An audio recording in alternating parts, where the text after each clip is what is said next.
My dear new friends, my name is Eddie Jaco, and I'm standing in front of you today as survivor of the Holocaust and a witness of the most tragic times in the history of mankind. I was a proud young German. I thought this was the best civilization that could be given to a young man like me. How wrong I was. On the 9th of November 1938, I returned from boarding school where I had lived under a false name for 5 years because I was a Jew. I lived away from my family like an orphan, getting an education and under enormous pressure and fear that somebody could find out that I was not Walter Schleif, who I pretended to be. I was in great danger. On that fateful night, I had arrived home, but my family had gone in hiding, and I was alone. I went to bed with my dog close by. At 5 a.m. on the 10th of November, 1938, 10 Nazis broke down the door of our house. And what they did to me, I am ashamed to tell you. It was so bad that I believed, Eddie, you're going to die today. After they made me witness the demolishing of our 200-year-old house and murdering my beloved dog Lulu, who had tried to protect me. In front of my eyes, I lost my dignity, my freedom, and my faith in humanity. I lost everything I lived for. I was reduced from a man to being nothing. What happened to my country where I was born in? The country of my ancestors, the country which produced Schiller, Goethe, Beethoven and Mozart. What had happened to my German friends, who became murderers? At the time, none of us understood that Kristallnacht, the night of the broken glass, when the fronts of Jewish-owned shops were smashed and the shops looted, and homes and synagogues were set on fire, was only the beginning of the nightmare of much, much worse to come. That day I was transported to my first concentration camp, Buchenwald, where I was kept with another 11,000 Jewish men for about 5 months. On the 2nd of May, 1939, I was released. My father picked me up and drove me to Aachen. After 10 hours driving, we made an arrangement with a smuggler to take us into Belgium. I spent 2 weeks there with my dad in an apartment until I was arrested by Belgian police as a German, not a Jew, and interned in a camp with 4,000 other Germans. On the 10th of May 1940, the camp was liquidated. We split up in Dunkirk, and I continued on to Lyon. There I was arrested by French police and sent to Gurs, a terrible camp with 6,000 Germans. After my internments and camps, I was finally transported to what became my hell on earth, Auschwitz. My parents and sister were also transported to Auschwitz, and I was never to see my parents again.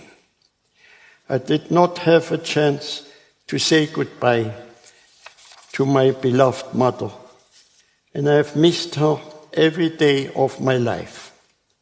If you have the opportunity today, please go home and make sure you tell your mom how much you love her. Please do this for your new friend, Eddie. I was lucky enough, managed to escape what became known as the Death March, and I hid in a forest alone for many months before I was found by the American army. But I'm standing here today happy man, who enjoys life with a wonderful wife and a beautiful family. I do not hate anyone. Hate is a disease which may destroy your enemy, but will also destroy you in the process. I'm doing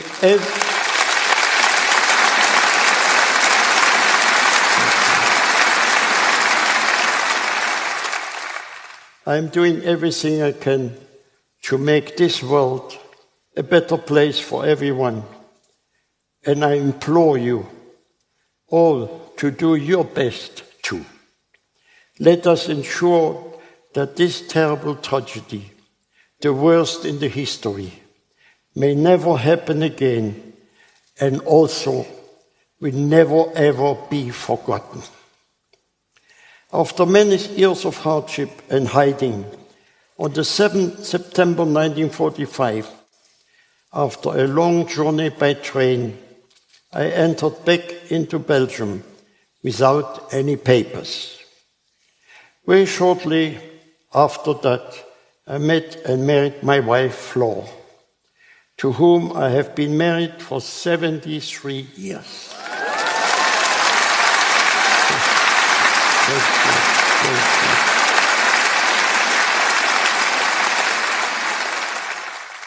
At that time, I was not a happy man, and did not enjoy being amongst people. That was until our first son, Michael, was born. At that time, my heart was healed and my happiness returned in abundance. I made a promise that from that day until the end of my life, I promised to be happy, smile, be polite, helpful, and kind. I also promised to never put my foot on German soil again. Today I stand in front of you, a man who has kept all those promises. My greatest happiness comes from my family, my wife, 2 sons, Michael and Andre, my many grandchildren and great-grandchildren, who all bring so much joy. Today I teach and share happiness with everyone I meet. Happiness does not fall from the sky. It's in your hands. If you're healthy and happy, you're a millionaire. Happiness also brings good health to the body and mind, and I attribute to my 99 years of health mostly to the positive and happy attitude.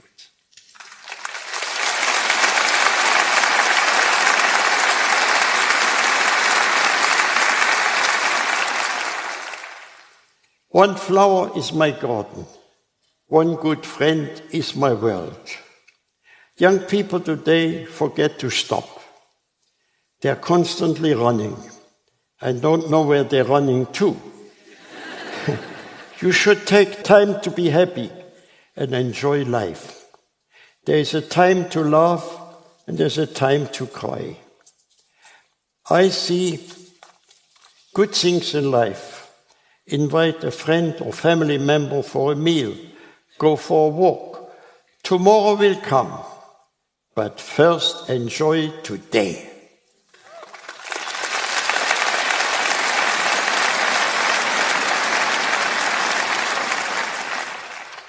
I wonder how people exist without friendship, without people to share their secret hopes and dreams, to share good fortune or sad losses. In the sweetness of friendship, let there be laughter and sharing of pleasure. Good times made better and bad times forgotten due to the magic of friendship. For me, when I wake up, I'm happy because it is another day to enjoy. When I remember that I should have died a miserable death, but instead I'm alive, So I am aimed to help people who are down. I was at the bottom of the pit, so if I can make one miserable person smile, I am happy.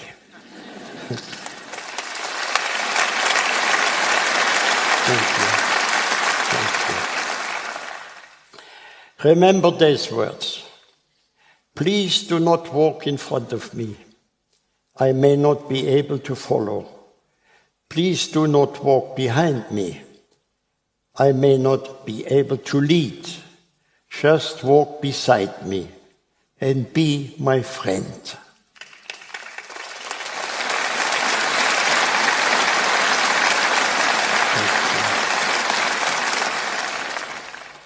I will end my talk with a wish from my heart to all your hearts.